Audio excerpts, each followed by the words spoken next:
Hello, hello. Welcome to I Feel Fat Today. I'm your host, Kelly Taylor. Thank you for joining me for another episode. As always, subscribe to I Feel Fat Today on YouTube. At the time of recording this, we have 359 subscribers. Get us up to 360 and beyond. It'd be great. What am I saying? Please subscribe to us on YouTube, where we have full video episodes like the one you're watching right now. Then head over to Apple Podcasts, where you can rate and review the show over there. That would be super helpful. And you can send us an email at ifeelfattoday@gmail.com if you would like any advice or tell me what you think. You can read it here on the podcast. Follow us on social media at I Feel Fat Today for the show page, and at Hello, This is Kelly for me, your host, Kelly Taylor. Okay, I had a few things that I wanted to talk about, but I'm only going to talk about one of them and then save the rest for next week's episode. I think that's what I'm going to do. And then we'll go into it with our guest this week. Okay, so what of the few things I want to talk about? Okay, actually, first, number one, let me say that in last week's episode, I brought up the Dallas Cowboys cheerleaders, the documentary, and how it made me feel and a certain aspect of it. I'm seeing a lot more discourse about the Dallas Cowboys cheerleaders on TikTok. And I have to say, something I don't think I articulated last week was that I really think the women should get paid those cheerleaders. I'll never understand that. The woman that is the CEO of the company, of the Dallas Cowboys cheerleading company, who is a Nepo baby, is like a billionaire. If not a billionaire, then very close to being a billionaire. And she just thinks that these women should get paid in backhanded compliments and being told well, you're not you're looking a little chubby today, but you can still fit in the uniform. So that's basically what they get paid in. So they should get paid actual salaries for being performers. It makes no sense. So I wanted to say that. The next thing I'm going to talk about is I have an article here, a very quick, short article that I thought was funny from the New York Post that we can read and discuss. For the article this week, it is from the very credible New York Post, under the fashion and beauty section, and it's titled "Designers Slammed for I Heart Ozempic Shirt." Fashionistas did not heart this collection. Provocative clubwear brand Namelia triggered uproar at Berlin Fashion Week last week after debuting an I Heart Ozempic shirt, with some calling the brand toxic and distasteful for playing off the controversial weight loss fad. In a statement to the Post, Namelia's co-creative director, Nan Lee, said their critics are missing the point. The tawdry tee is a piece of pop art commentary and satire, targeting the health and beauty industry's latest obsession with quick fix weight loss drugs. Namelia's spring-summer 2025 line, titled "Good Girl Gone Bad," very original, highlighted society's sordid obsession with celebrity gossip and paparazzi shots that dominated the culture in the early aughts, when ultra-thin was among the Von Dutch era it girls. The collection features bedazzled Ed Hardy designs, leather lace-up pants and miniskirts, barely there one pieces, and a slew of tees with slogans like "Fame Kills" and "Too Pretty for Rehab." In an attempt to be satirical with its abrasive Ozempic tank, a nod to the recent weight loss drug craze, has yielded nationwide shortages and a swell of rumors about which A-lister is taking the once weekly jab. The label seems to have missed the mark among the masses. Social media users slammed Namelia's for seemingly promoting eating disorders and unrealistic and potentially damaging beauty ideals. This brand has become way too influential in the past couple of years to be spreading such low, superficial, capitalistic, and toxic values, one user wrote in a lengthy diatribe on Instagram. Making a statement/joke, and the statement is just "eating disorders are cool and fun and won't ruin your life at all," sneered one critic. "Snooze. What a poor and distasteful joke. Such a shame," commented another. How can you be empowering women by normalizing the use of medicine that is scarce, that many people do need to live healthily? What the fuck? Really? Are you promoting this? Someone else said in disbelief. Lee told the Post he believes that fashion is a visual tool for political and cultural statements and that could provoke discussions about the current culture. The Ozempic craze for us has been played out in a double standard in pop culture, Lee says. On one side, celebrities and their followers are willing to do anything they can to fit the still prevalent super slim body ideal in pop culture. But on the other side, nobody is willing to admit to abusing medication to meet the often unrealistic expectations of current beauty standards. Since the Ozempic boom, there has been a newfound cultural glorification of thinness, as more celebrities are seemingly shrinking their silhouettes, and those who cannot afford the costly prescription resort to knockoff medication and DIY hacks for budget weight loss. The semaglutide drug, which was initially manufactured for those with type 2 diabetes, has also been reported to cause an array of side effects in users, such as eye conditions or a sunken face.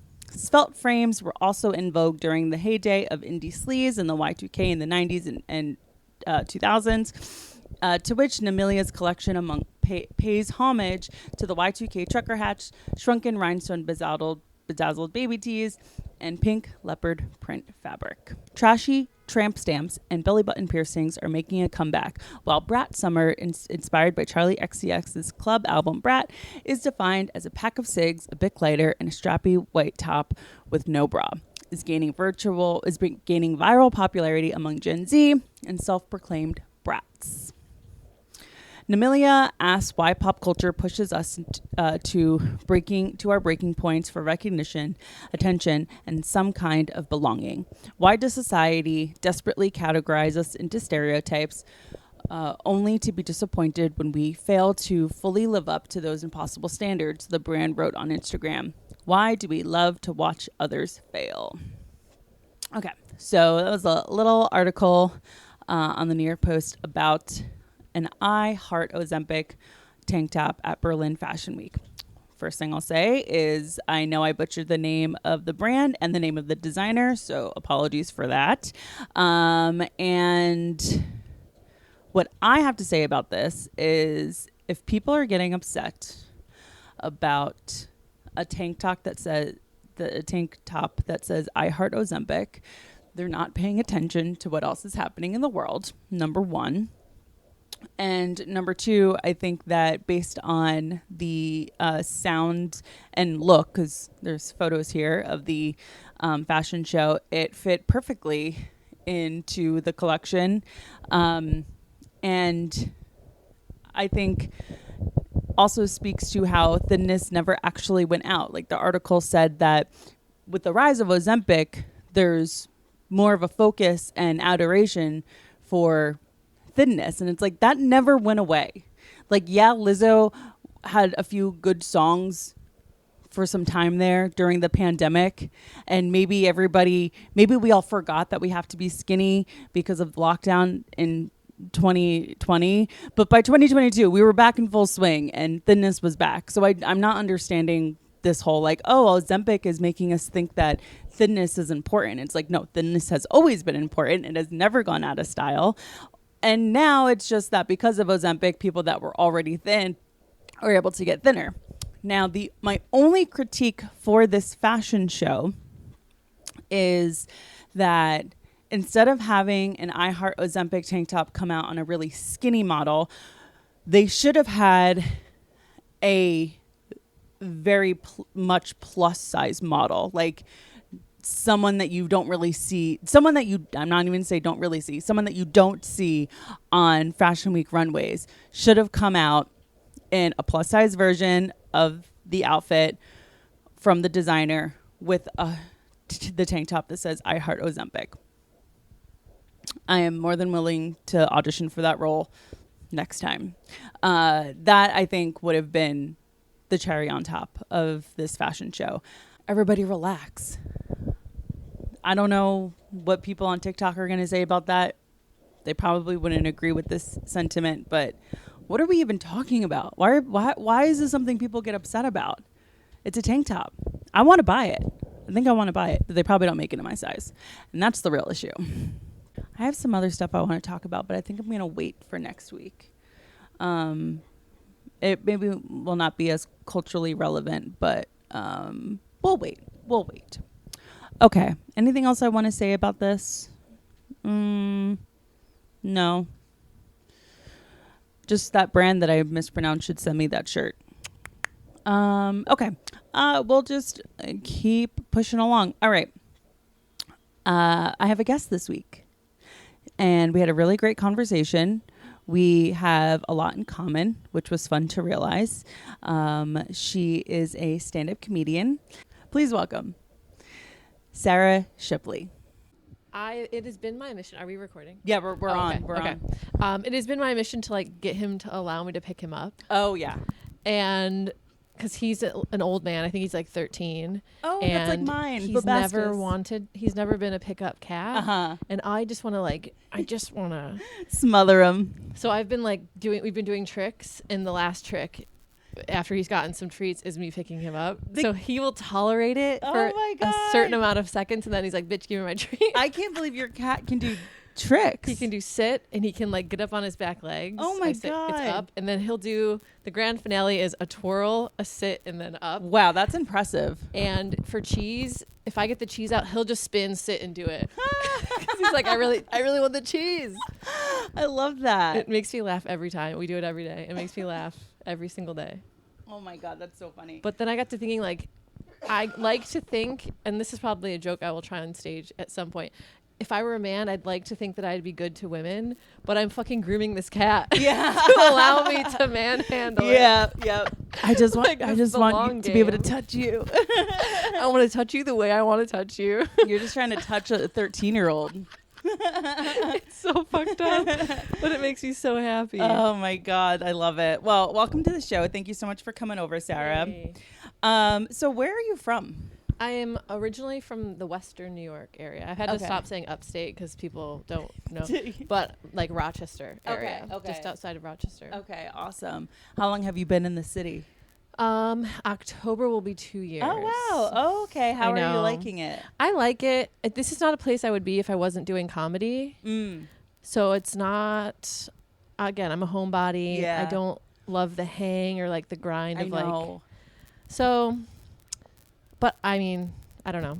It's constantly a recalibrating of what am I doing? Yeah, I know. I hate that feeling of what am I doing. So that's why I try to stay the course. Yeah. Whatever the course is. Yeah. And then when I want to have a night where I just need to chill, I feel really bad about it. I know. I've been much better at that. I'm trying to balance the scale, but the more I do less and I crafting or spending time with animals or the more I'm oh, do I really want to be doing the other shit? I could just be happy all the time. What am I doing? I know. So it's hard to kind of balance everything. Yeah. And it's because I feel like when you give something up, it's well, now I'm afraid that this is going to cause a hole in my soul. Yeah. I don't know. Okay, well, let's talk about dieting. Yeah. Okay. When was the concept of dieting introduced to you? Do you have a moment that you remember oh, this is something I need to be aware of? My own hair was stuck on that. You sent a list of questions about food, and I had never really thought too much about it. But then as I was reading the questions, I'm oh shit, I think there was a lot of my mom never was too focused on diet. We're from an Italian household. Okay. Eat. That was our culture. You'd say, no, I don't want any more, and you'd still get some more. That's what my grandma. So we always were eating, always had food around. All of the kids were athletic. Mm-hmm. So we were always really active. Yeah. So it wasn't really on my brain that's you had to restrict or not eat. But I do think that there was a point where I think it was a money thing where we weren't allowed to have certain things. My mom was really also she had it in her brain in the 80s and 90s that hot dogs, sodium nitrate, cancer causing, I don't know how she had that in her brain. She was ahead of the curve. So we could eat certain things, but in very strict moderation. Red hot dogs were a no. we could have like Pop-Tarts, but like one of the Pop-Tarts, you couldn't have both of the Pop-Tarts. Or like she'd buy things as a treat. But it's like, so I always was like focused on food because of that, I think. Right, because there were so many rules put around it. Yeah, but it wasn't like a diet. Yeah, it like was fat or not fat. It was like chemicals or not chemicals. Yeah, which is pretty valid. Yeah. But like I remember she used to have these like, I think now it would be like a protein bar type of thing, but I think they were like some kind of marketed towards women and like fat loss. But they basically were like tasted like candy bars. And so I would like sneak them out of the cupboard because I was like, these are delicious. But I knew in my brain, it's like, oh, I'm not supposed to have these because they're my mom's. Yeah, like this is like adult. And I had to like, I would wake up in the morning and be like, I really want one of those today. An adult woman. No, I actually know, I don't know exactly what you're talking about, but I know what you're talking about of there being like a diet food but it being like delicious. I think I have one of those, like, you know, delicious. Yeah. I mean, delicious is relative, but like, I remember it was like this really small bar, and it was almost like a healthy Twix, but it wasn't marketed like a Twix, but it was like a nougat and then like a caramel on top, but just like the diet version. And I was like addicted, like chemically addicted to those. Yeah. Okay. And do you have any siblings? 2 older brothers. Okay. You're the youngest. And you all did sports? My oldest was a little less athletic. He had some chronic illness as a youngster. He had colitis. Oh, wow. So he played, and then I think he stopped playing in high school. And then my other brother and I continued to play through college. So your brother having that medical issue, I guess, that diet is a huge part of that. Huge part. So did that come into like a factor in the house of like making food, or was he already older by then? He was probably like in high school. It was really bad. So we were all in high school at the same time. Okay. I was a freshman. My brother Ryan was a sophomore and Ned was a senior. Okay. So we were all lumped. Like, yeah. And I don't remember, like we ate really healthy anyway. But I just remember like him having like special, allowances at school. Like, oh, okay. You know, he could use like special bathrooms, and like I didn't understand what colitis was necessarily, but I knew like oh, sometimes he doesn't feel good, right? Or like he needs to lay down, or like he's taking medicine, or he's on he was on like steroids. Oh, so those are rough. He had a rough time, and he was pretty fat. Just from the steroids. Yep. But there wasn't any like consciousness about food or anything outside of the normal food stuff. Is that in remission now for him, or is he still? I think he. So this is. I remember. They wanted at one point to remove a large section of his intestine. Like it was really bad. Really bad. And last case, like shot in the dark. They took him to a chiropractor, and that was what got him into remission. That's crazy. You know, and like I feel like people like to just lump everything into, like, if you were to ask my parents or my grandparents about chiropractors and what they do, they would be like, that's bogus. That's not real. But like I have one of my brothers goes to a chiropractor and like swears by it. So it's all or nothing thinking for people, I feel like. And I think people have come around to it. If you've had good experiences, they're like, oh. But even back then, like my mom would tell his medical doctors, and they'd be like, you're crazy, but like whatever makes you feel good. Yeah, whatever you want to do. But like, I mean, he went from them literally wanting to remove a large section of his body to being like, oh, he's off his medication and he's doing fine. I've literally never heard of that, but that's so interesting. Yeah. The way they explain it is like literally every part of your spine is linked to nerves, and so if something's out of whack and it's sending signals to your digestion or your stomach or whatever, or your intestines, inflammation, I don't know. But then my mom, I think, really blamed herself, because in her mind, she's like, okay, his spine caused this problem. And she had it in her brain that like she dropped him at one point. Or, oh my God. Or like, you know, set him down too hard. Yeah. And like she caused his colitis, which, okay, maybe that is a link to what happened. Yeah. But it's like, I mean, you can't. Yeah, you can't. You gotta give yourself a break. You can't. That's like being like, oh, if only I hadn't left to go to the grocery store, I wouldn't have gotten to that fender bender. It's like, well, you needed food in the fridge. And that's totally. Yeah. So I think like she always treated him a little, because he was obviously a very sick child. Right. But also she blamed herself for causing this very severe illness in her child. So, yeah, it was not great. Oh, that's such a burden. Yeah. So did your mom diet a lot? I don't remember her dieting ever, honestly. And to her credit, I never really heard her talk badly about her body, or it really never occurred to me. Yeah. And I don't know if she ever like felt that behind closed doors, or if she consciously did or didn't. Right. But she didn't put it on you. She didn't. That's great. And I think it was just a different time too in the 90s. Like we didn't have immediate access to what we looked like all the time. Like it just didn't occur to me to really be self-critical.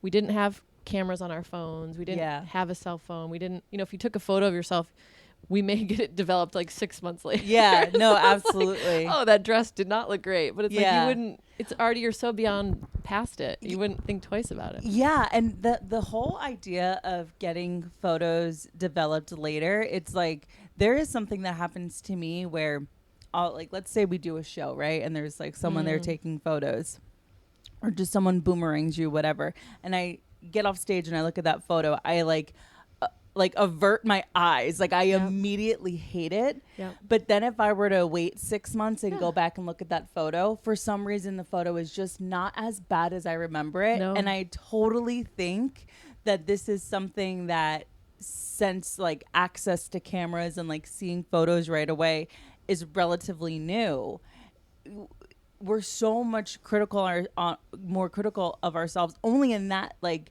that is just one facet of the many ways we have the ability to be so much more critical of ourselves. Because as to your point of like getting a photo developed, like there's something psychologically that your brain does when you see a photo of yourself in the moment where like you almost have to be disparaging about it. I'm not saying everybody's like horrific to themselves when they see a photo. I know personally for me, I am. Yeah. But if I get film developed and I look back at the photos, I'm way less harsh on myself because it actually doesn't look as bad to me. No, because like if you went back and if you went back to the moment in your brain where like, oh, that's when I looked my worst. If you went back and looked at it, you're like, oh, yeah, actually, that's not at all how I remembered it. Yeah. It's not at all what you thought it was. Yeah, I actually, how Facebook will bring memories up from like this day 15 years ago. Normally everything's deleted because it's like the most embarrassing statuses I've ever posted, Yeah. But sometimes like photos that I've been tagged in from the past like are still up there because it's like I haven't removed the tag or whatever. And today I was just looking at a photo of me from, I must have been a junior or a senior in high school, and it was 15 years ago. And it's like, I'm so thin, and so normal looking. And I literally looked at that photo of myself and remembered how I toiled over what outfit to wear to like go to Cheesecake Factory with my friends. And I literally remember being in that outfit, looking at a photo of it, like legitimately wondering if I would qualify for like gastric bypass surgery. And I was the most normal, like I can't explain. I'll have to remember to like screenshot it so I can like post it. Like it's insane what our brains will do to convince us that, we don't look like how we want to look or whatever. Yeah. So for you did sports. What sports? I played volleyball and basketball through high school and college. I played both in college. Wow. You played both in college? Yeah. Where'd you go I was to college? Constantly like Nazareth College. It's in Rochester. It's a Division III school. Wow. So it's basically like college or high school. Yeah. You just kind of move. Yeah. Anybody could have played. It wasn't a big deal. So it sounds like you weren't hard on yourself for the way that you looked, but were you hard on yourself for like your performance either in sports or academically? I wasn't really hard on myself about like skinny or fat or but there were certain like features that I was like mortified by. Really? Like I had terrible cystic acne. Oh, that's so really like rough. I was fixated on that. Like everything else didn't matter. It was like I don't want to leave the house. I am so embarrassed about my skin. Yeah. And I remember just being weird about like my hands, or like I'd be like, I don't know. Yeah. I remember in high school, I don't know. I remember seeing I would just compare myself to the other girls who were just like, oh, that's what perfect is. I'm not that. But it's like, now I look back and I'm like, oh, why was I ever weird about my hands? Like they're just hands. No, like I so feel that. But it wasn't necessarily my body shape, but there were definitely parts of myself that I was like, ugh. Well, that's something that I learned. It's like I remember being young and thinking like I'm the only person that feels this way. And then once I met people like in college that like would talk about stuff like it's like that scene in Mean Girls when like they're over at Regina George's house and like they're looking at themselves in the mirror being like, oh, I need to get a nose job. It's like, no, please, like these shoulders, like I'm like a linebacker. Like, and I remember watching that being like, oh yeah, like everybody feels horrible about something. And it can be the most ridiculous thing. Like, oh, my ears are, angled the weird way. And it's like, no one else would ever possibly look at that and think that thing. Yeah. But you're going to just only see that when you look at a photo or like look at yourself. And when because there are people that will notice that stuff, but it's because they're so hypercritical of themselves, their own, that's why they're noticing it. And that's another thing that once you learn that, you're like, oh, okay. Everyone has shit. Everyone is unhappy. No. Like everyone's just like really uncomfortable. And of course, we live in a world where we do roast battles, and people are like fixated on your photo to like be like, what can I possibly say about this person? Yep. So they find the one thing, or they know, So it's like it's just like a caricature or like a cartoon just blown up. It's not even that bad. So with you doing sports in college, that's intense. Yeah. That's so take me through like what a normal day would be like as a person, an athlete, a collegiate athlete. Was it different from like volleyball to basketball? Or are those different seasons? Yeah, volleyball was fall and then basketball was winter. Okay. So I would get to school about at least 2 weeks early. So like mid-August or early August. I think everyone came back like end of August. I forget exactly, but I got there early, and then we'd have preseason, and then school would start, and then you'd have your classes during the day, and then usually in the evening was practice. And that would continue on, and then mid-October basketball started, and volleyball still went through like end of October. So there was a time where it overlapped. Wow. So I was doing school, one practice, maybe the other practice, eating, homework, whatever else. But then as I got like through college by my probably junior, senior year, they just trusted that I was going to be in shape. I was going to be ready. I knew the plays, so I didn't have to do both all the time. Okay. Or like they'd have lifting and I just wouldn't do some of the other things. But in the beginning I was like, I have to go to everything. I have to prove myself. I have to. So I would go, from practice to pick up to lifting or whatever else. Yeah. But I think like I'm 41. I just turned 41. Oh wow, happy birthday. But I feel like I'm just now really understanding some aspects of myself that it's like I did kind of like beat myself up about certain things, not really understanding that it's like, oh, I have massive ADHD. Yeah. I think I might be slightly autistic. Like there's tons of like things at play. I have trauma that I didn't realize. So I'm like at 41 just really unpacking some of these things, but it's like I really do well when I'm so busy because I have to stay on top of my shit. And if I'm not like really to the minute sometimes about my schedule, I can put it off. I can, kind of get in freeze mode where I'm like anxious about doing the thing. But if I don't have time to think about being anxious about doing the thing, I just have to do it. Yeah. I'm a procrastinator to the max, and it's the bane of my existence. I hate it. Like I literally like sometimes if I like around tax season. Oh my God. I still have to do my taxes. Girl, I've been there. I have been there. Is July 15th. Yeah. Because I put an extension in. I have not looked at my taxes since I filed the extension. Is your apartment so clean right now? Because my apartment is the cleanest. When you have other when I have to do my taxes. And by the way, do my taxes, send it to the tax accountant. Oh, that's literally what it is. Like I mean, like there's certain stuff that you have to like go through and be like, oh, this was like a comedy expense, whatever. But like for the most part, I used to be a 1099.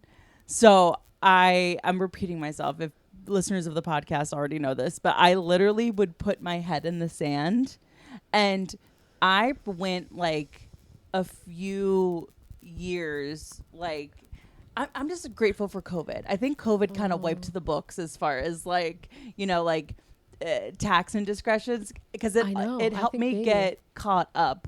Like I literally got so caught up, and then like was able to get on a payment plan for what like I owed the IRS and all that stuff. I was able to work it out, but I feel like before COVID, I was like spinning my wheels so much that like having to sit and do taxes in 2018, like no, there was no sitting there. I was not doing my taxes in 2018 because I'd be so overwhelmed by everything going on in my life that I just like couldn't even fathom having to do a tax, like a task like that. It was just way too much for me. And it like, I remember I was like relaxing on the beach, like with friends or whatever, and being like, why can't I just chill right now? Like, how come I can't just relax? And then I remembered like taxes, and I was like, I'm never going to make myself feel like this ever again. I am getting this shit done. It is the worst feeling. I empathize greatly with you. I just kind of discovered the concept of task debt.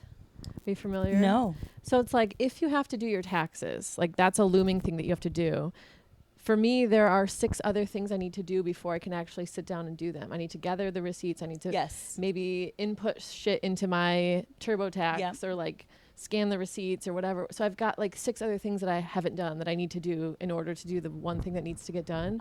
Or like in simpler terms, like if you need to do your dishes and they're in the sink, but you have a dishwasher that needs to be emptied. You need to empty the dishwasher first. You need to maybe straighten up your cabinet to make room for the dishes that need to go in. Yeah. And there might be 3 or 4 things to do before you can get to that cabinet. And then, but the thing that needs to get done has to wait because there's like, so it's like you can spin your wheels about all those other things. And like, there's so much anxiety about like, God, I just want to get my fucking sink empty, but I have all these, and then you get distracted doing those things. And then other things are more important. I do like, and I know that it's like very popular and like even a thing that I talk about with my friends where we're all just diagnosing ourselves from TikTok. Like, and I totally get the frustration for that of people doing that. But I do have to say, when I saw a depiction of somebody trying to leave the house, it's like POV, you're trying to leave the house, but you have ADHD. And it's just like all these things. And I'm like, no, I'm looking at myself. The stairs that we just walked up to get here, I do them double every day because I get downstairs and I'm like, shit, my AirPods, like, and I have to go back upstairs. Like, literally at this point, Joe knows that when I leave and say goodbye, I'm gonna pop back in a minute later. Like 99.9% of the time. Yeah. My roommate, the other day, literally, he said to me, he's like, you know how some people say they have ADHD? He's like, I can see that you have ADHD. Yeah. Yeah. And I honestly didn't realize that until like maybe 2 years ago, where it's like, oh, it's not normal for, for simple tasks to be that like debilitating and overwhelming. And it's like. And then I learned about decision paralysis. And executive functioning disorders. And I was like, I just thought I was a lazy piece of shit. Yeah. Like, God. I would, and I've said this before to people and they think I'm insane, but it's like if in high school, if I had a uniform, I would have been so thrilled. Yeah. If you could just get up and you have 2 things that you can choose from and you just put them on and you go to school. Right. Like if I had a uniform as an adult and I could wear the same thing every day, like that would be so amazing. The simplicity of like, I don't have to think about this or just decide or like. No, I wore a uniform to school from kindergarten through senior year of high school, and it made things so much easier. The only thing that sucked was if you didn't put it in the washing machine. You're like, fuck, I have nothing. Literally, I have nothing to wear. I don't know what I'm gonna do. Yeah. So like that was the only downside. But yes, like not having the choice was pretty awesome. Like sometimes I find that like deciding what to eat every fucking day is like just, are you kidding? I need someone to be like, this is what we're eating. Yeah. And I gotta tell you, like for me, I had a roommate that pointed this out. She's like, for meals, like you'll be fine just like eating raw vegetables. And I'm like, yeah, like I'll just cut up I have some like a thing of iceberg that's gonna go bad. I'll have some celery or whatever, just like random veggies, especially because it's like I really like cold things. And if I'm in the mood for something cold and crunchy, like there's nothing better than like a cucumber, right? So I would just eat that. And she's like, that's crazy that that's what you consider a meal. And then I started, it was really when Joe and I started living together where it was like I had to start thinking more about meals because like otherwise it would just be too separate all the time, Yeah. And like it really made me realize how like making a decision about like what to make for dinner is one thing, but figuring okay what would be good to make for the week so that I have groceries in the fridge. It's like I couldn't believe it. Yesterday I actually was compelled to go to Trader Joe's and like get food, but like I can't go with the list. Like I can have maybe an idea in mind of what would be good, but like I just go and I get random stuff and then I come back here and I'm like, okay, with what I got, what can be pieced into meals or whatever, because it's if I'm working on a blank slate for literally anything, I can't do it. Like even when it comes to like writing, if I just sit down with a blank piece of paper, nothing's going to get done. I'm just going to doodle on the piece of paper. But if I have a writing prompt, then that gives me something to work off of. Yeah, I'm similar. If I like will sit down and tinker with an existing joke, that's a better place for me to start because then it'll just get me in that mindset and I can start writing newer things. But if I just was like, okay, what's funny? What do I want to say? Like, absolutely. It's never going to happen. I have to open my phone. I have to look at headlines. I have to, without trying to make, completely work that isn't timeless or whatever. But I totally relate to that.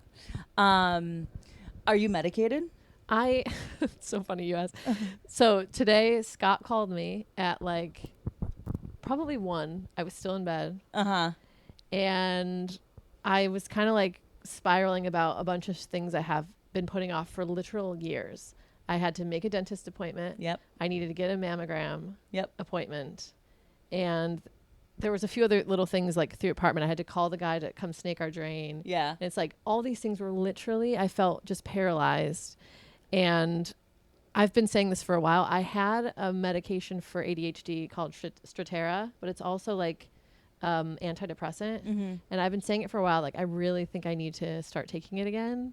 And I don't know what it is about just the resistance about doing that. But I know it would be helpful for me. Yeah. And I really do have a resistance towards really letting myself get that help for some reason. I don't know what it is. Asking for help is such a common issue that people have. Like people just in general have a hard time asking for help. Like I know for myself, if I have to delegate workout, like even at like my day job, I have the hardest time doing that and it's not because I don't think people are going to do a good job. It's just like, there's something about the omission of having to get help. But then once you kind of realize, and this is what happened with me, once I realized that like I have everything to gain by asking for help. Like my grocery store for example, I used to be like, if I can't make a list and if I can't figure out what I need and want, what's the point of going? Like, what's the point if I'm just going to get random stuff and it's all going to go bad? And then I realized, no, I can go to Trader Joe's. I can get random stuff, get the tried and true stuff I know that I like, bring it home, take a look at it, and then say, hey, Joe, can you place an order either for pickup or delivery at Whole Foods? And I just take his phone and I like get all the extra supplemental stuff. It's like, okay, I bought frozen falafel and tzatziki sauce at the Trader Joe's. Hey, Joe, go on Whole Foods, the Amazon app, and order tomatoes and pita bread. And like, so now we'll have falafel one night for dinner. And once I realized that just asking for help, just asking him to do an easy thing like that, like go onto the app and order the supplemental groceries, was major. So major. Yeah. Now, when it comes to giving yourself a break, and having that resistance to getting on medication, I so get that. Like I so get it. But The hesitation for me, I think, was more about like, I didn't come from like a medication heavy family. You know, like if anybody had to go on any kind of medication, it was very hush hush. Like I remember when my dad had to go on blood pressure medicine, and it was just like, don't tell your grandparents, you know? And like, and I kind of realized for me, like that's a lot of where my hesitation is, like to getting on stuff. And I remember, I'm not on anything now, but a few years ago, I went on Lexapro, and I remember like thinking to myself, like, I can't tell my mom. Like, my mom is going to be upset or annoyed that I'm, you know, taking this medication, because she has her own, you know, things with that. Like, she doesn't want to, obviously she has sort of reservations about medications and stuff. And so, if you dig a little deep, you might be able to see why you have, you know, this hesitation, because it's something you were on before. Yeah. And I think I might have been on it for a few months, and I don't recall. It didn't hurt. I sure didn't feel worse. Right. And I think if I really looked at it, I'm sure I felt better. Yeah. And I don't know if it was something someone said or me just getting in my head that like I was changing my brain chemistry, or just like, I don't know. It's just irrational fear of like, what if I can't go back? What if I'm changing a thing? It's like, I'm like, change it. Change the and I don't ever want to go back. I know.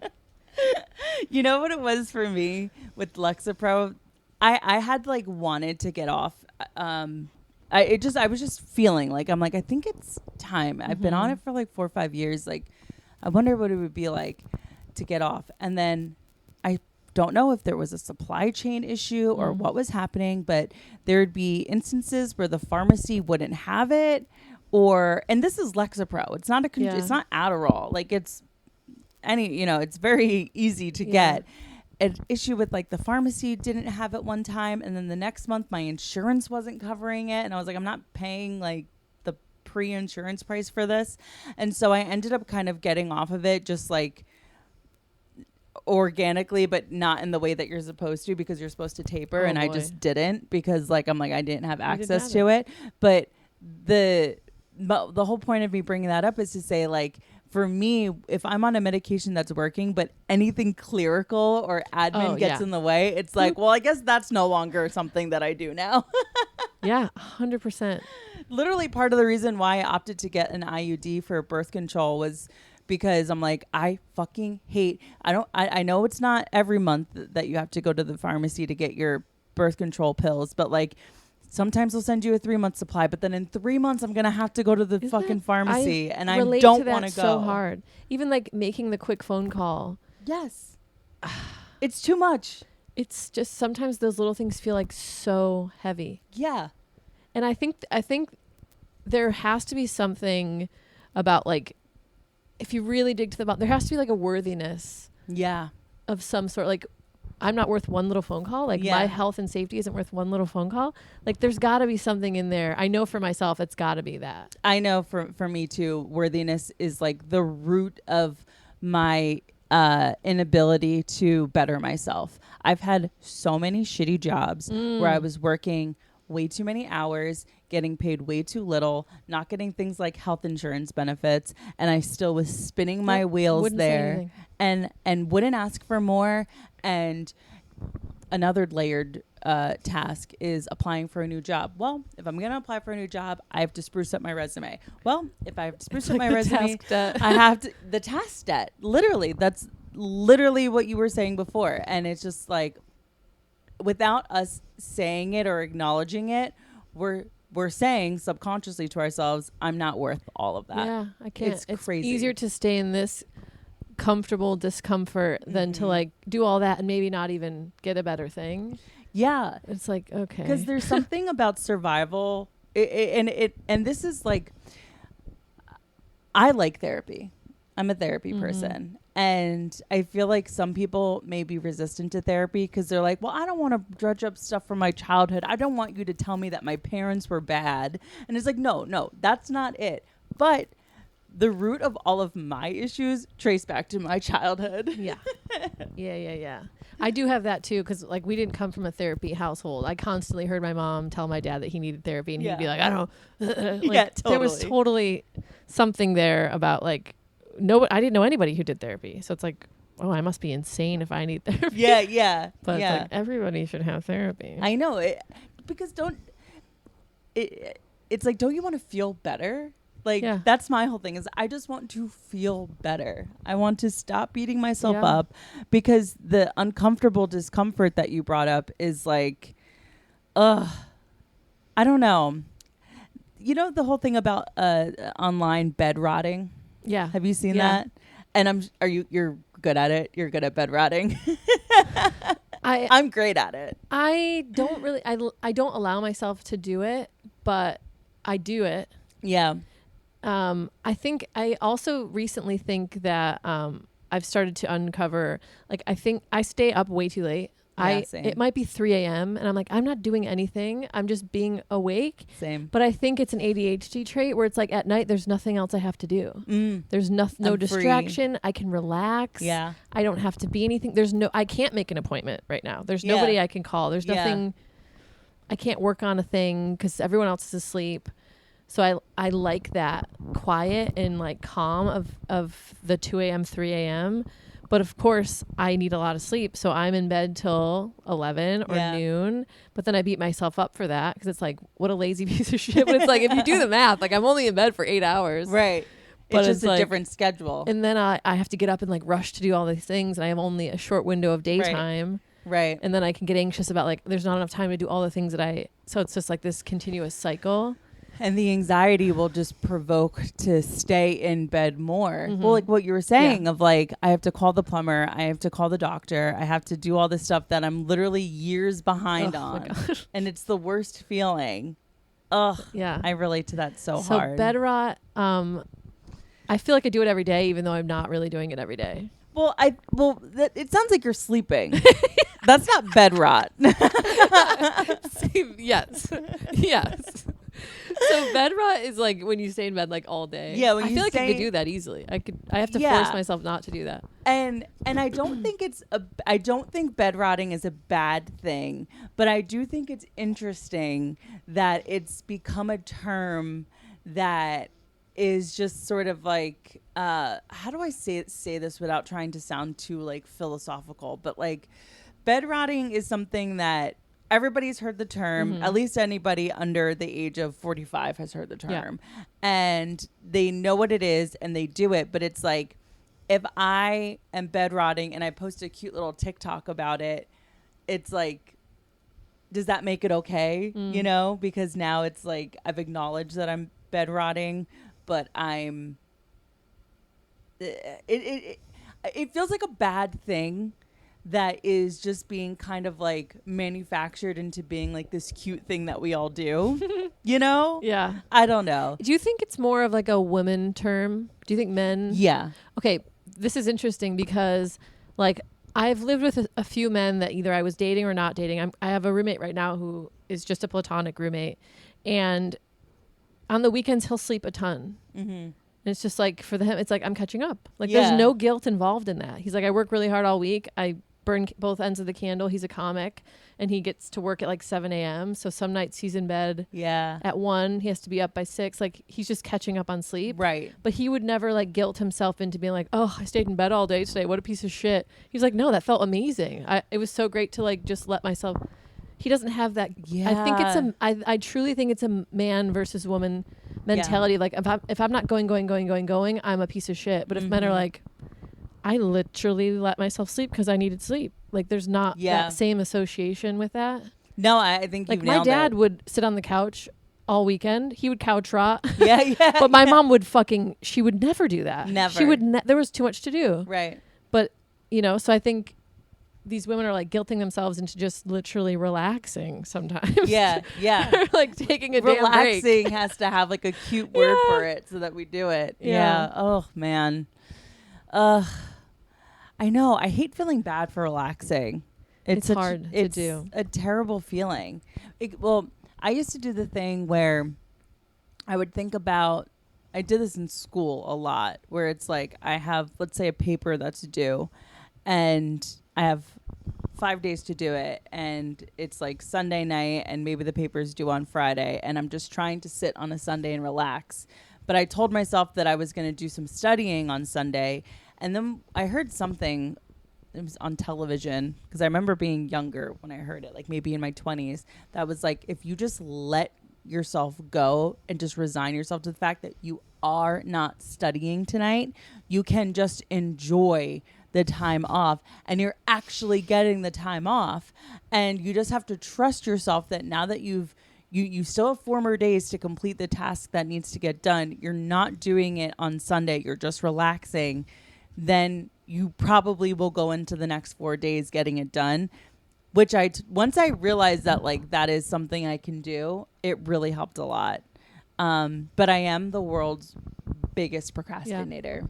Yeah. Like for a roast battle, I could have 4 weeks notice that a roast is coming up, and it's the weekend before, the day of, and like I'll do like little bits of research. I'll check out my opponent's Instagram, I'll scroll through it, okay, and then maybe like a week before I'm like, all right, well let's write a few ideas down, but like the real nitty-gritty of the writing is getting done 48 hours before the show. Same. And that's like a big runway. Yeah.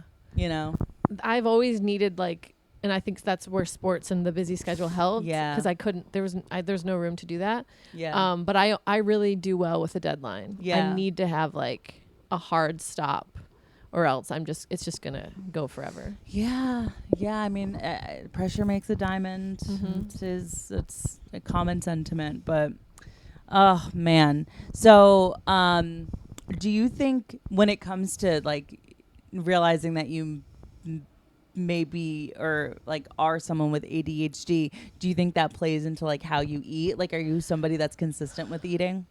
It's one of those things that feels really hard sometimes. Yeah.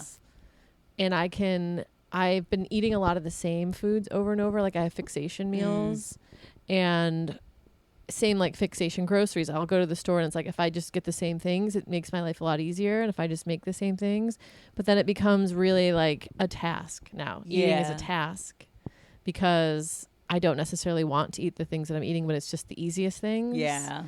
So I'm in a bit of a rut right now where it's like, I just don't even care about eating. Yeah. And then like, okay, well you could go out to a restaurant or order food in, but then it's like the decision paralysis of like, I'm only doing this one time this week, maybe. Yeah. So it's like, well, what am I going to enjoy the most? So I get into this like craziness of like, what's the best thing that I could possibly get right now? It's like, just order something to eat. You need to eat. Yeah. It's like you're creating tax debt for something that doesn't need to have a debt. Yeah. Yeah. But you're putting all these extra things on it. Yeah. Like in my dream world, I would have someone that like would just order all the things. I'd have like a chef that just like, this is what you like. Mm-hmm. This is what would be great for your body type or like your whatever. You need a lot of protein. You need this or that, nutrients. And then they would just do it. And I would just eat it. Yeah. Like that would be like the best case scenario. I keep making jokes like, I need a nanny. And I can't imagine like a lot of my friends my age have kids. Yeah. And it's like, I have so much respect because I feel like I would just, if I were a mom and I had kids to look after, like I would do it very well, but I would be like 8th on the list. Yeah. I would not take care of myself. Sounds like you already are. Sometimes it's like, I can't imagine having other people to do things for. Yeah. And also myself. It's like, I'd need a nanny, then they'd need a nanny. And then the nannies would need a nanny. Yeah. Yeah. Like, what is happening?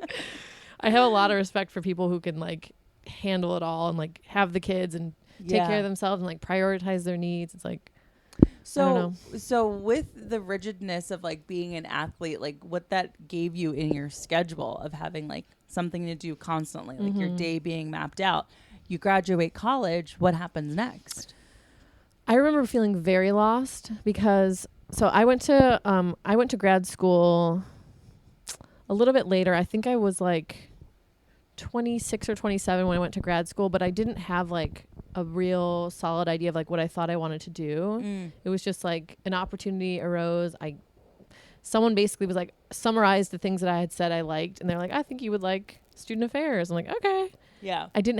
I really never really thought about what I wanted to do with my life. And I think sports had played a role in that because for all those years, there's no individuality.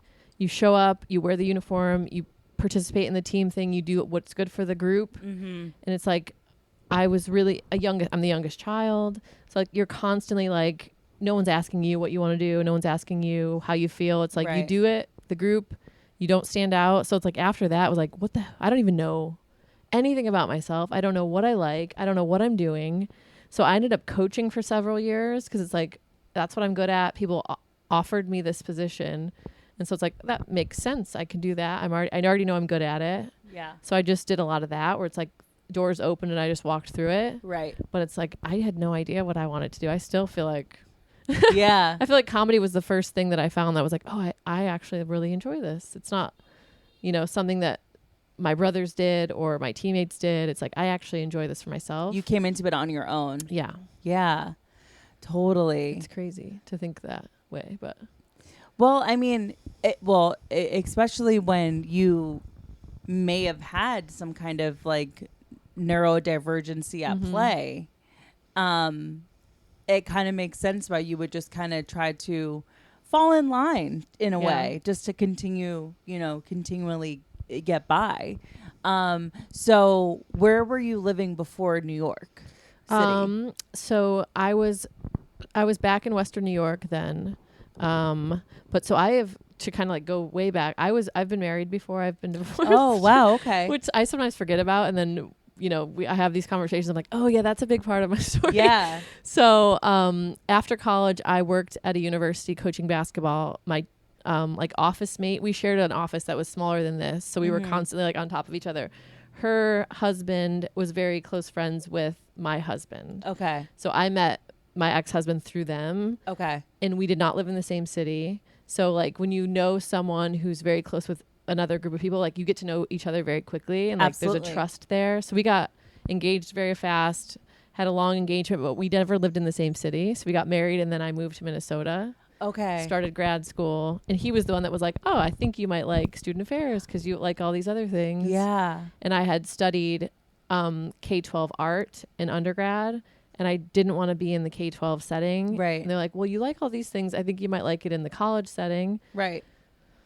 So that's kind of, and then we were married for like 3 years, maybe a little less than that. But I immediately knew that it was not the right choice. What before you were getting married or after you got married? I think it dawned on me like at my wedding reception. Oh, that's crazy. Which is insane. Can you take me through that? Yeah. Like walk me through. You're married. Yeah. You're at the reception. Was it like a big beautiful wedding? It was small, relatively small, but like a wedding. Yeah, wedding. Like a lot went into it. But I remember like being resistant to planning it. And I think of course ADHD, like that the whole task of doing all that is daunting. Monumental. I didn't have a preference on flowers. So like now you have all these decisions to make. And I'm like, I don't really care. Right. Like make it look nice. Yeah, I don't yeah. care.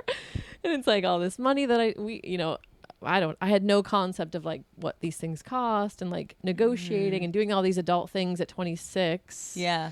When I did not feel like an adult, I still felt like I was figuring out like, yeah, you were not. What am I doing? You were not an adult not at 20. At all. Not like no one is an adult at 26. So I'm like, I'd never really thought twice about like what I wanted this day to be like. And all of a sudden now I'm planning it in the city that I lived. My soon to be husband did not live in the same city. So it's like, it was on me to like call these places and do these things. And he was pushing, he did the best he could. He was doing his part. He was like, please go and see this place.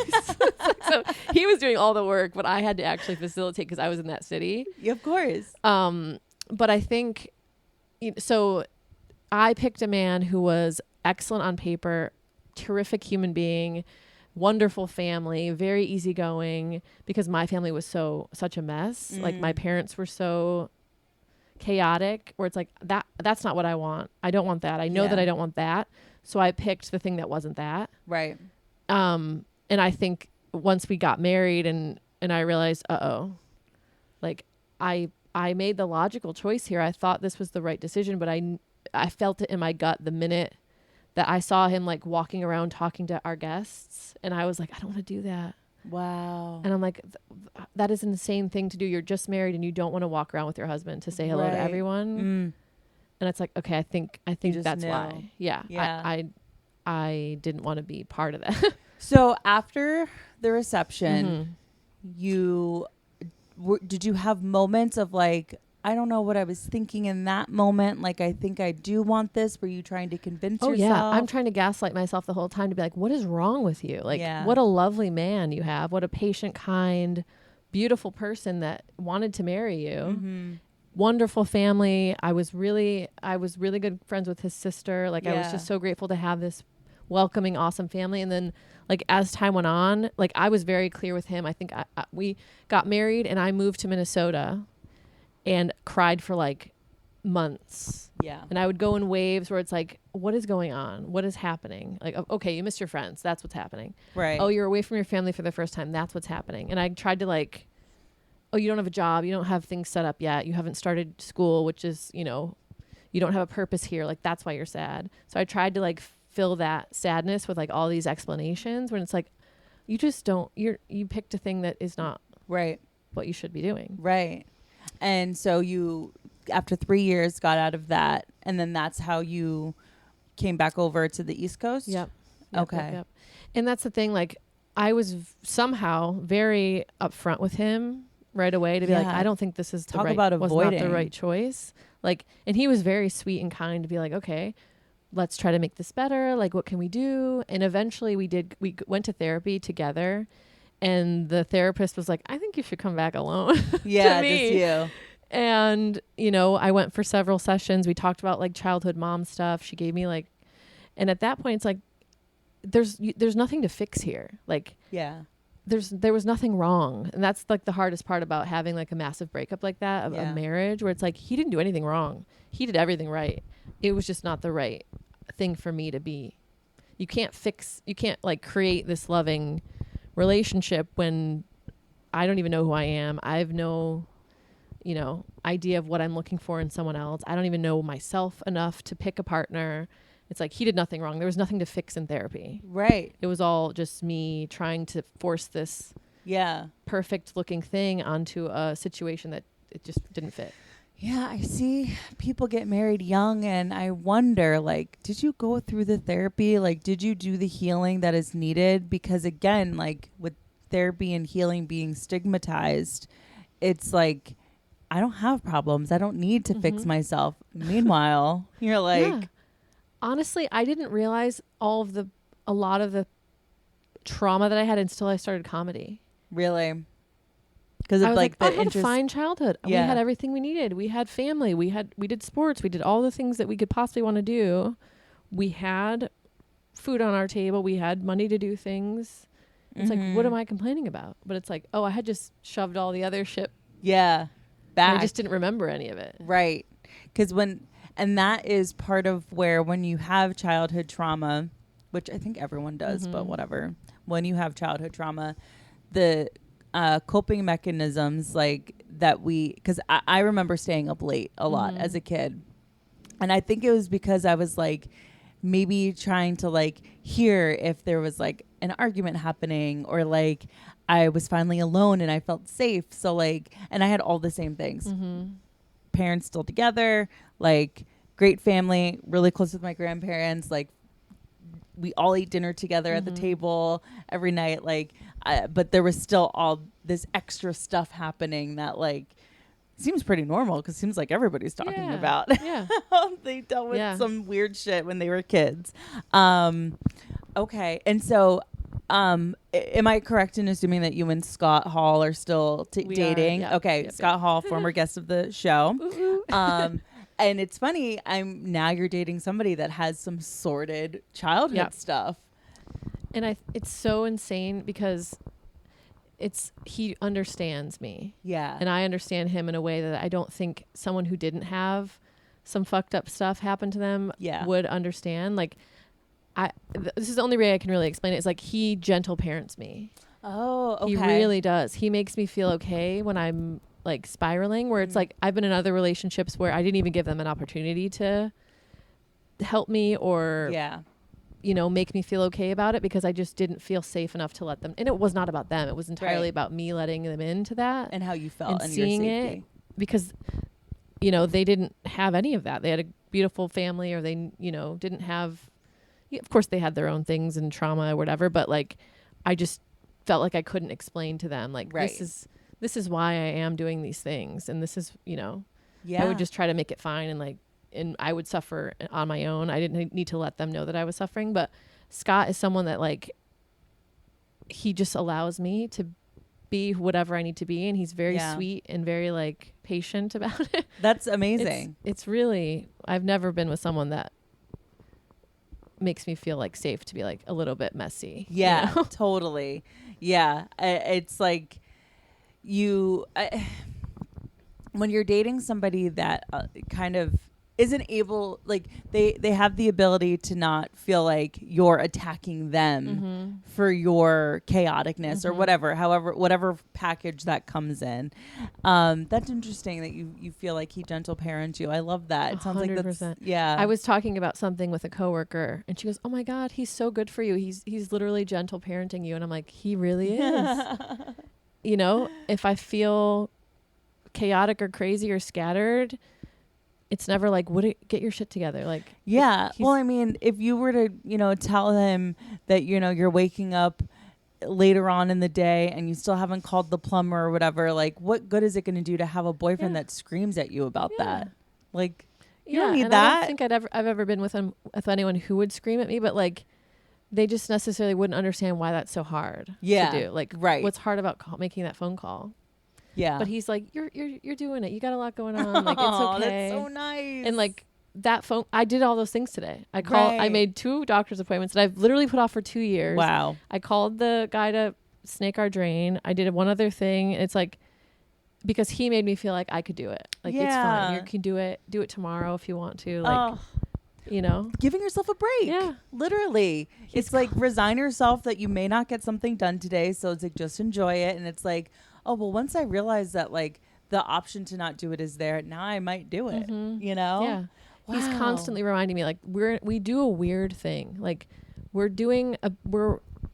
have careers that are like, there's no roadmap. And it's like, we can be very hard on ourselves about, like, getting enough done, not doing enough, feeling like a lazy piece of shit, like seeing no progress and like working for a thing that you don't even know if it's going to happen. He's like, so give yourself a freaking break. Yeah. And you don't have to worry about all these little things. And so he's just, he's really, really good at understanding. And I think he would say the same, like, he feels like I understand him in a way that I don't know if a lot of people would. Yeah, that's great. Wow. So are you still in therapy now?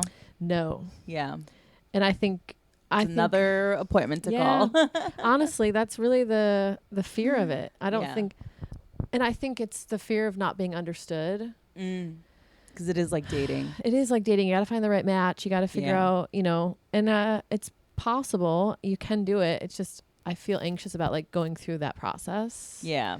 And I've done a lot, like, I hate to say it, but I've done a lot of like my own work. Like, you can do your own therapy. Yeah. But it just takes a little longer. Right. And I think I could use some help. To guide you along. For sure. I'm just really anxious about finding that right match and being aware enough where I could be like, okay, this is not the right match, and move on instead of like being in the wrong one for a long time. And feeling like ugh about it. Yeah. I feel like for myself, when it came to finding therapists, it was like, okay, we're at critical mass. Like, this is untenable for me to continue unless I speak with somebody. Like, my mental health is at a place where it's like, I'm burning everything down around me. Like, I need to get in to see somebody. And that's always been how I've found whoever I'm seeing. And because not only is it like dating, it's also like the insurance aspect. If you're going to find somebody that, like, there's so much that goes into it. And so it becomes a task debt kind of thing. Yeah.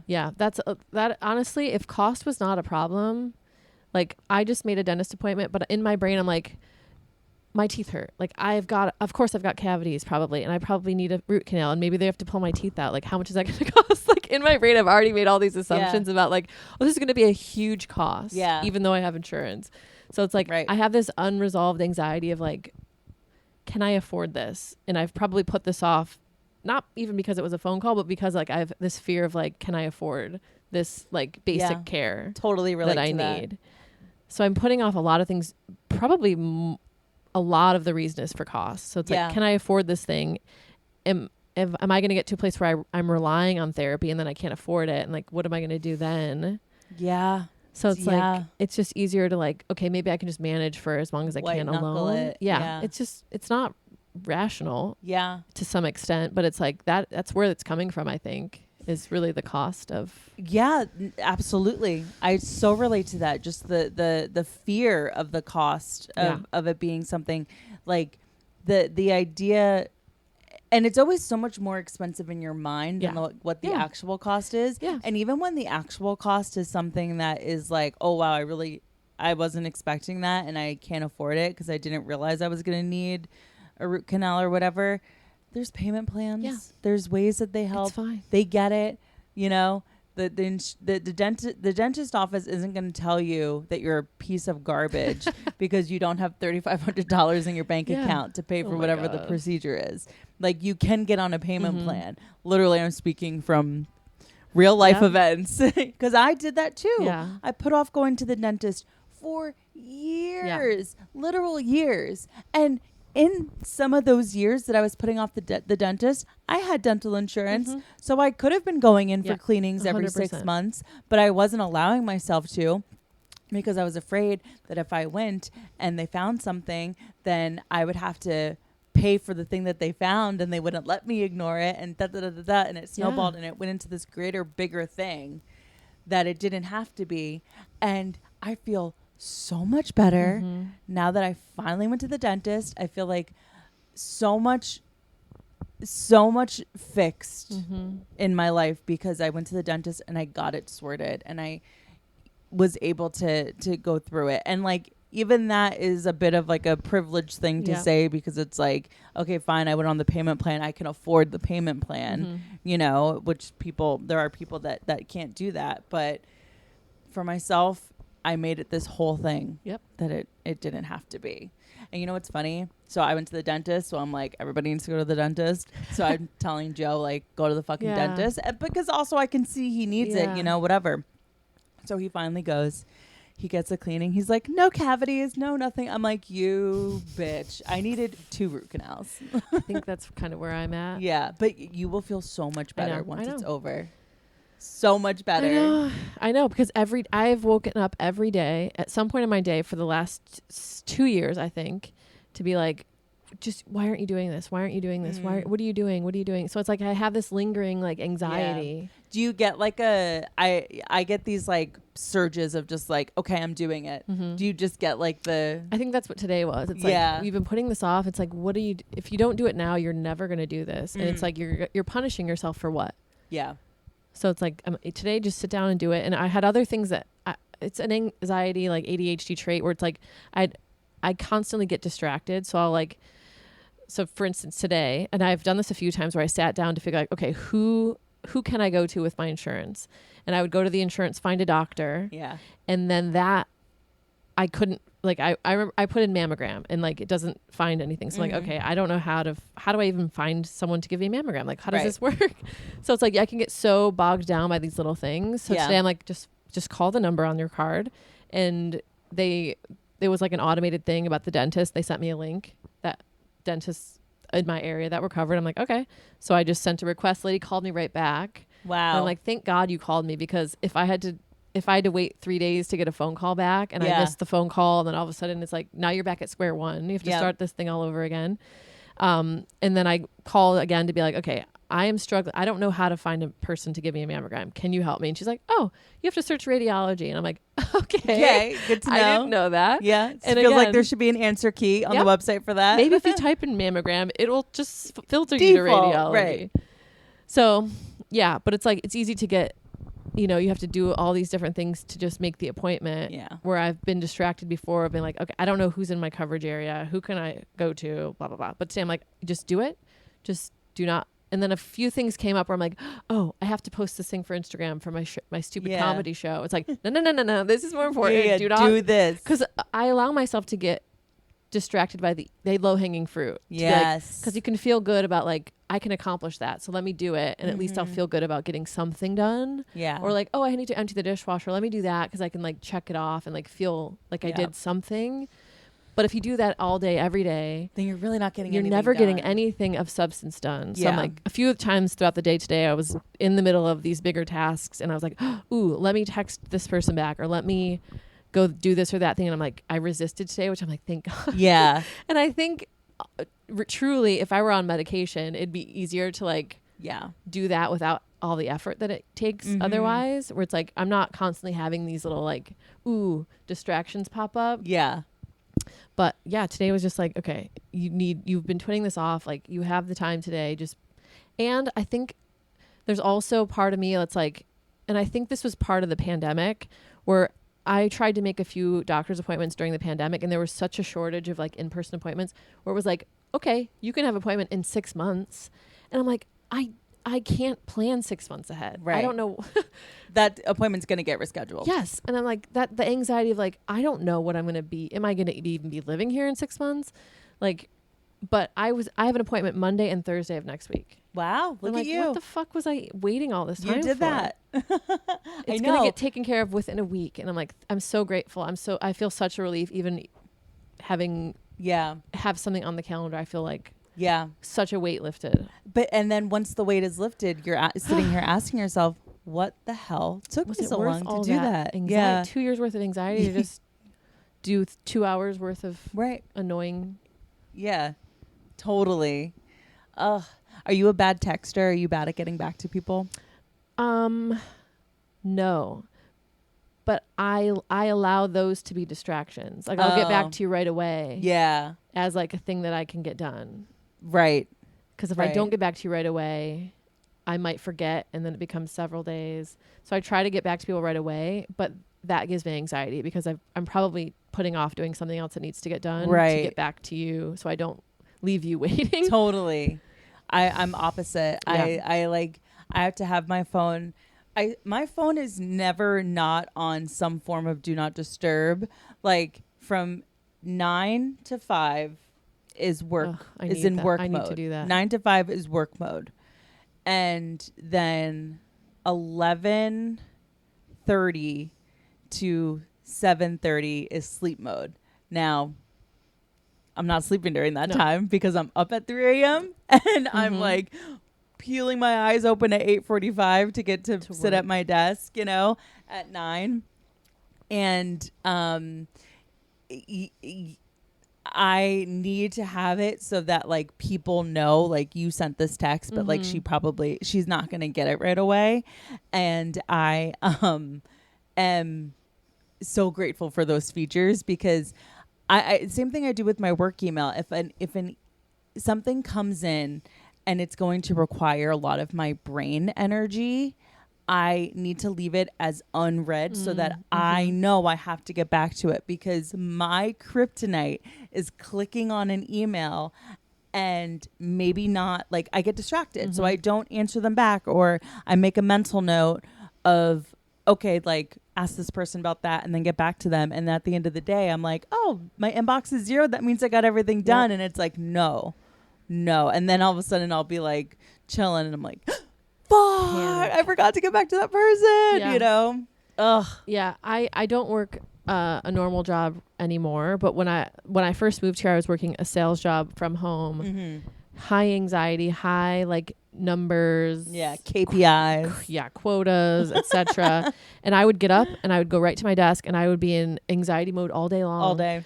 Because it was so easy for me to be like, oh, Slack message, reply to that. Oh, email, reply to that. And I was constantly like putting out little fires instead of prioritizing like, I'm not going to look at my email box for the next hour because I'm going to do this thing. It was constantly like bouncing around and I never got anything done. So I was really bad at that job, but I was constantly nervous. Yeah, it's the worst. Making someone wait for me or like not getting back because then it looks like I'm not working. Yep. Because work from home is such a trap that way. I know. My manager, she's such a good manager. Like she's the best. And she literally, because she kind of knows that we're all kind of like that, honestly, where we're putting out little fires that need to be put out. But like, we get really wrapped up in that stuff. So for our team, like each of us has a day that we're assigned once a week. So like it's me and my other coworker, we're on Thursdays. She's like, your asses are on do not disturb. If you need to put like an email autoresponder out where you tell them like, you know, you're in the field or whatever you're doing, and you're going to be checking emails from 12 to 1 or 1 to 2 or whenever your email hour is, set your autoresponder out. And, you know, if it's urgent, which is like, what the fuck even is urgent? Right. But if it's urgent, they can call you, you know, but like heads down, look at your book, you know, focus on this shit. And I'm like, literally, it has changed my life when she implemented that, because it's like the whole thing we were talking about of starting from a blank slate. Like, because I had the permission and was told this is what your every Thursday is going to look like for you, I was like, oh, I can work with that. And then, you know, I'm able to actually do the tasks of my title instead of just like dealing with the emails that come in. So I feel you addressing everybody else's needs. Yes. Because that could be a whole full-time job. It's like just getting back to everyone that needs something. Yeah. Instead of doing your actual job. Yeah. And it's like, and part of my job is addressing people's needs. But the other part of my job, and the part of my job that makes me money, is by working my book and like reaching out to people to try to get them to use us more. It's like, well, that's another thing of like, am I gonna prioritize myself? Yep. Brings us right back around to where we started. Oh, man. Thank you so much for being so candid and coming on with your great stories. I can believe, but like you're being an athlete in college, that's no joke. Yeah. I really appreciate our conversation. I do feel like I talked too much, so I apologize if that happened. Like there are food things that we didn't touch on. I think I have used food to like be comfortable at times, but no, many others. We got some time if you want to. I don't know. I think I definitely, so like as a kid, because there were some of those you can't have rules. Like we didn't have candy in the house really, but like we obviously could have candy. Like Halloween, I would like eat a piece every day. Like my Halloween candy would last like months. But I do remember like going to family parties and like, or even like college parties. I wouldn't drink because I would be just eating fucking Doritos. Oh. Because I would like finally give myself permission to be like, oh, there's Doritos here. Like I would just fixate on like, oh, I'm going to eat a fucking dozen slices of pizza. Yeah. Because I have access to pizza. And it wasn't to the point where I was like, listen. Binging or like. Just, out of anxiety or like whatever. I don't know. I guess I haven't really ever gotten to the like root of that. But I remember, I think I was at like a basketball camp after college. I graduated from college and they asked me to come in and like work at the high school. And at the end of the day for the camp, there was pizza for the campers. And I remember like being like, yes, I can fucking destroy some pizza right now. And I was like, Sarah, you have $10 in your bank account. Like if you want pizza tomorrow, you can have pizza tomorrow. Right. You can have pizza the day after tomorrow. You can have pizza literally every day for the rest of your life if you want to have pizza. Like you don't have to go fucking crazy right now because there's pizza accessible to you. Right. So it's like I had to tell myself that over and over until I was like, okay, I don't need to do this. I don't need to make myself sick. Yeah.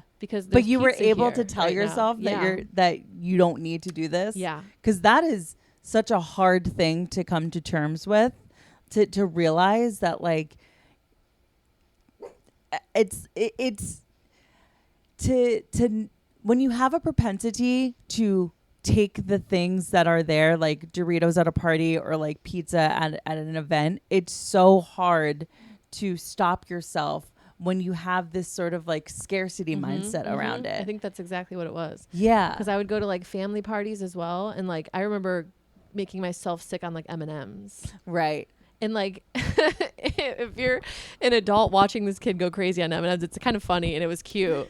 And I was like the youngest of my family. So like, she's got. Yeah. But in my brain, it's like, I need to eat these all right now because I'm going to go home and there's going to be no M&Ms. Right. And I don't know when I'm going to have M&Ms again. Oh my God. But like in college, I would do the same thing at the dining hall where it's like, I'm going to overeat now at dinner because like the dining hall is going to close at 7. And like, I don't know. Yeah.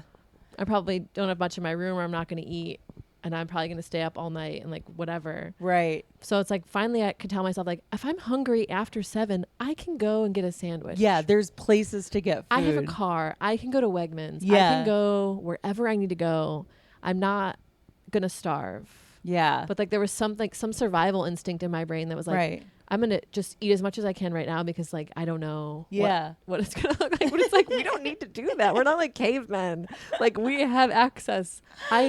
You can get a sandwich, you can get a smoothie, there's stuff open late. Like, what are you doing? So I had to literally tell myself like, this is unnecessary behavior. This is crazy behavior. Were you feeling bad that you were doing that? Like, how did you get to the point where you were able to say this is unnecessary? I would feel sick for sure. You'd get sick. Yeah.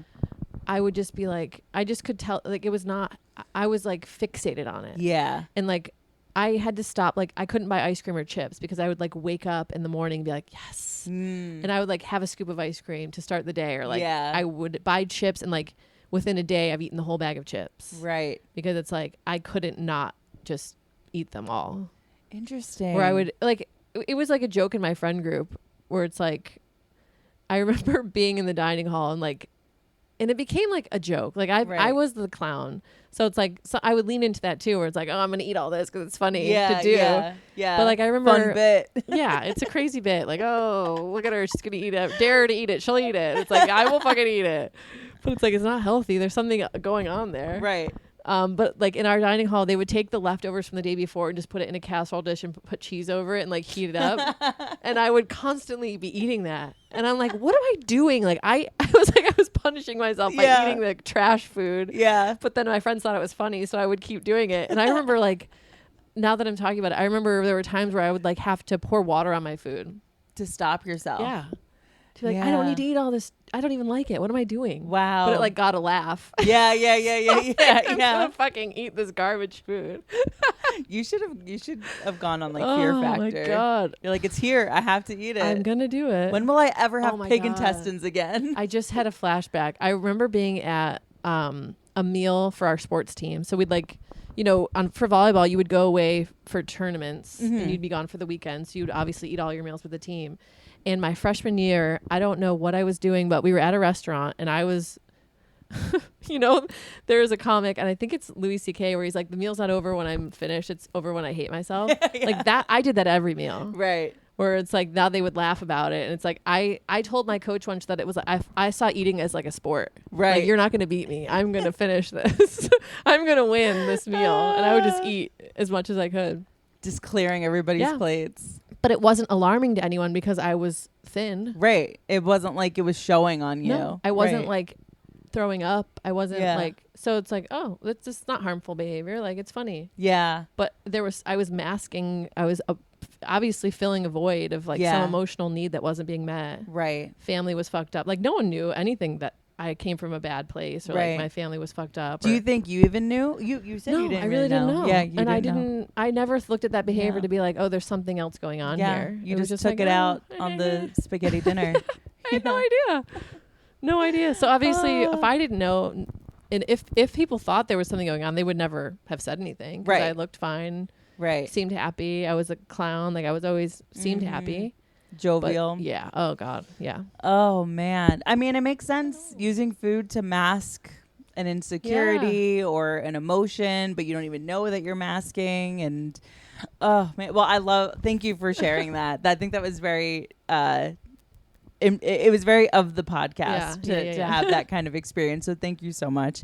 We are going to wrap up. So where can people find you? Instagram at funny Sara Shipley, SARA. At funnysarashipley.com will kind of point you in all the social media directions. Awesome. Great. Everything will be in the description of the show so that you can go and follow Sara. And guys, this has been I Feel Fat Today, and we'll talk to you next week. Bye.